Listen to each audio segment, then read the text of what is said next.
పట్టుదలతో చేస్తే సమరం తప్పకుండా నీదే విజయం కష్టపడితే రాదా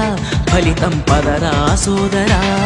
నీ ధైర్యం తోడై ఉండగా ఏ సాయం కోసం చూడక నీ ధ్యేయం చూపే మార్గంలో పోరా సూటిగా ఏనాడు వెనకడుగేయక ఏ అడుగు తడబడనీయక నీ గమ్యం చేరేదాకా దూసుకుపోరా సోదరా పట్టుదలతో చేస్తే సమరం తప్పకుండా నీదే విజయం కష్టపడితే రాదా ఫలితం పదరా సోదరా